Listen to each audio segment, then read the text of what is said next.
అందరికీ నమస్కారం. ఈరోజు ఎక్కడ ఉన్నా అంటే నేను మా ఊరికి వచ్చాను.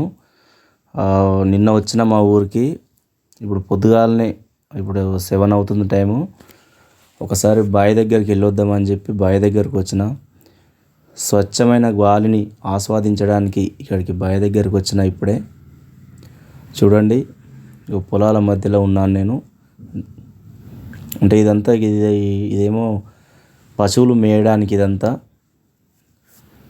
దీని కింద పొలాలు ఉంటాయి. చూడండి, పచ్చటి చెట్ల మధ్యలో ఎంత ఆనందంగా ఉన్నదో.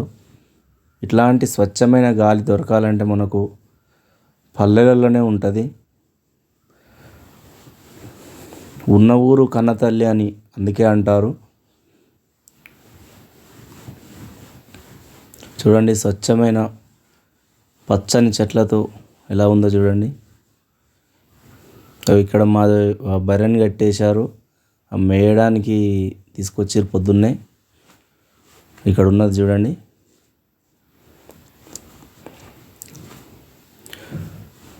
మేము నిన్న వచ్చిన ఊరుకు స్వచ్ఛమైన గాలిని ఆస్వాదిద్దామని నేను ఇప్పుడే బయటకు వచ్చాను.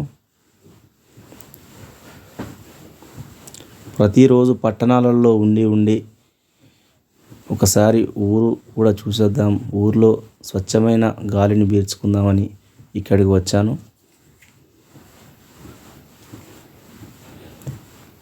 చూడండి, పరిసరాలు ఎంత బాగున్నాయో చూడండి, పచ్చని చెట్లతోటి.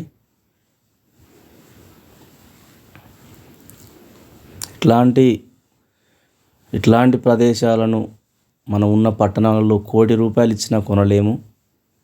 అందుకనే కన్నతల్లి, ఉన్న ఊరు కన్నతల్లి అన్నారు. అందుకనే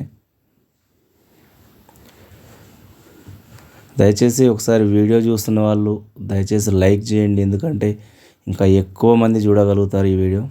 ఇట్లాంటి పరిసరాలను కొంతమంది చూడలేని వాళ్ళు, వెళ్ళలేని వాళ్ళు ఉంటారు కదా, వాళ్ళకన్నా యూజ్ అవుతుంది. 1% అన్నా గ్రామాలలోకి వెళ్ళలేని వాళ్ళు కొంతమంది ఉంటారు. అలాంటి వాళ్ళకు ఈ వీడియో యూజ్ అవుతుంది, వీడియోలోనే చూస్తారు. దయచేసి అందుకే లైక్ చేయండి, ఇంకా ఎక్కువ మందికి రీచ్ అవుతుంది ఈ వీడియో. చూడండి, నిన్న వర్షం కొట్టింది, అక్కడ అన్ని వాటర్ నిలిచిపోయినాయి పొలంలో. 2 రోజుల నుంచి వర్షం పడుతూనే ఉంది నాన్ స్టాప్గా. పశువులు మేయడానికి కూడా ఖాళీ లేకుండా మొత్తం నీళ్ళతోటే ఉన్నది. చూడండి, మొత్తం వాటరే వచ్చేసినాయి పొలంలోకి. పశువులు మేయడానికి కూడా వీలుగా లేకుండా